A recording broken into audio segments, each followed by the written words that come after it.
I'll say that. Yeah, that was a hell of a win. Didn't play great, obviously. They think they had 13 more shots than us. The turnovers, the sloppy turnovers, the offensive rebounds, even the execution down the stretch before overtime was sloppy. Then the last play, they ran it right. You still need Joel to make a fadeaway jump shot. It was really supposed to be deeper or two, but he said he felt like he can get out there. So good win for us. We'll take it. What was the difference in the second half for him? It looked like Toronto really just... We got to the elbows more, and he was more decisive.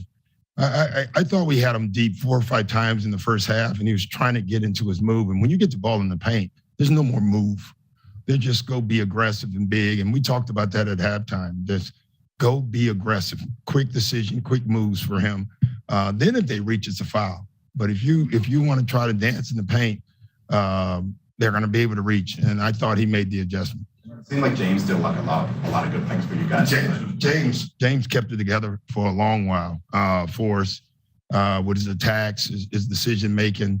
Tyrese had the one stretch. The unsung hero, I don't even know what he scored. But Tobias Harris tonight was unbelievable. All over the floor defensively. He did so many little things, set the last pick of the game. He was fantastic. Doc, you just mentioned Tobias. The job he did on Pascal defensively. I mean, in the regular season, it seemed like Pascal was having his way. Listen, these guys are all smart. Pascal's smart. Tobias, they watch film. We watch film. We make adjustments on trying to guard him. The guy's a load. I mean, Pascal, he's a hell of a basketball player. But to put one guy on him, basically, we tried to match his minutes, which is asking a lot.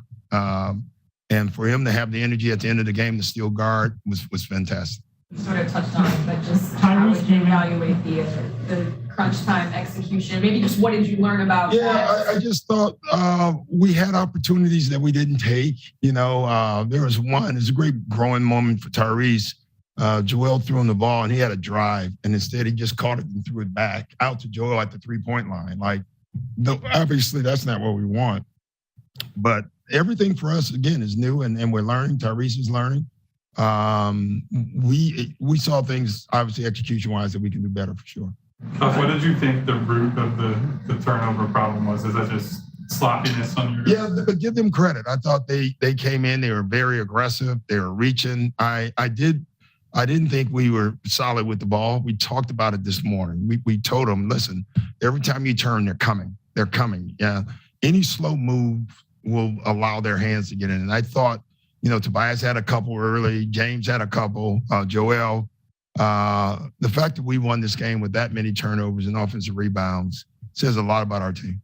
How did you feel about your depth tonight? How difficult was it? Well, it was difficult, number one, without Matisse, right? And Fergus is a guy that we have no issues playing. So we were going to put him in. And we will if we need to. The foul trouble killed us, though. James and someone else, I don't even know, Danny, are in foul trouble, killed our rotation, and so we had to extend minutes, probably to a point that we didn't want to. I think Tobias had to go on the floor for about 3 minutes when Pascal was not on the floor. That was not in our plans, but we had no choice. Speaking of Danny, have you ever seen him that animated in the first half? Like we got him off that deck. No.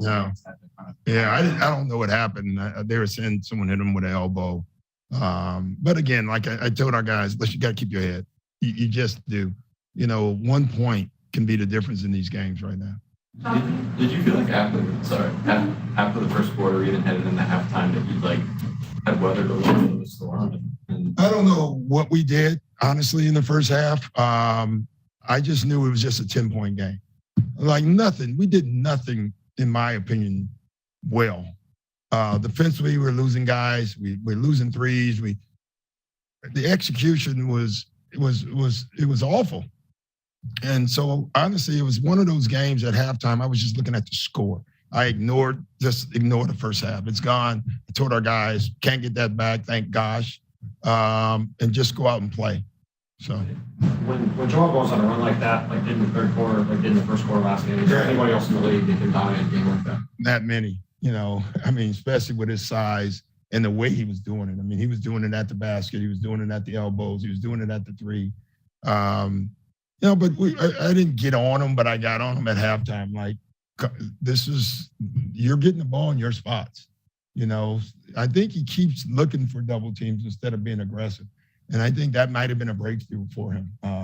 In the third quarter, he didn't care if they were coming or not. He was going to be aggressive, and I thought that was good. Talk about wiping the game away at halftime. I mean, obviously it's a pretty nice luxury to have a weapon like that, but you can just go, Yeah. you can track it back in the game. Yeah, him and James. I thought James was good too. Tyrese had a little moment there too. But, you know, it was funny at halftime. They knew we didn't play well. I mean, you know what we were shooting at halftime? We're shooting 55%. And because we just turned the ball over every time, and we were shooting 55%, not running our offense. So you felt good about that. But, you know, listen, that's a game we won, but you can't win many playoff games playing like that. Happy to hear you walking through the hallway, just dig it out. Yeah. To just cap. Yeah, that was my mantra all game. Like, you could see it early. This is going to be a nasty, tight game, and just hang in there and dig it out. We said it 100 times, just dig it out. Just dig this game out. And I told them, I don't know how we're going to do that, but we're going to do it. And they hung in there. Kind of on that note, in the first half, I mean, how big is to have a guy like Harden to have the ball in his hand? It's huge. I mean, when you have Joel and Harden, obviously, because they're human, both of them are going to play well every night. When one's not, you can go to the other one. It's a hell of a luxury.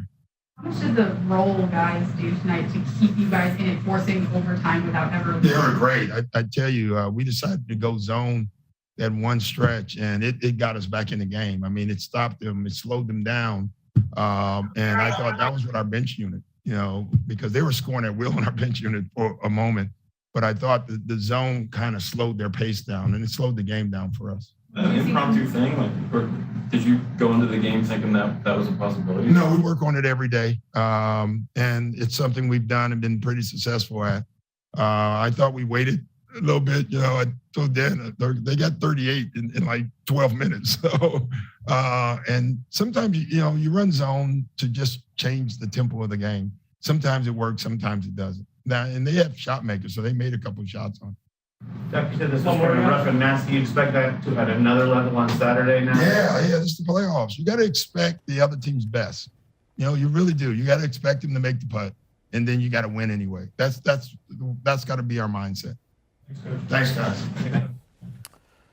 That's Sixers coach Doc Rivers, the unsung hero in his eyes. Tobias Harris, 11 points, 12 boards. As Dion Pascal Siakam, who he held to 12 points as well. This is what it looks like. Game of 4 in Toronto, Saturday afternoon at 2 Eastern, as the Sixers look for the 4-game sweep. Do you want a sports network that delivers everything that matters about the game? The highlights, the picks, the instant analysis. No yelling, no fake debates, no politics. Hit the subscribe button and never miss a moment.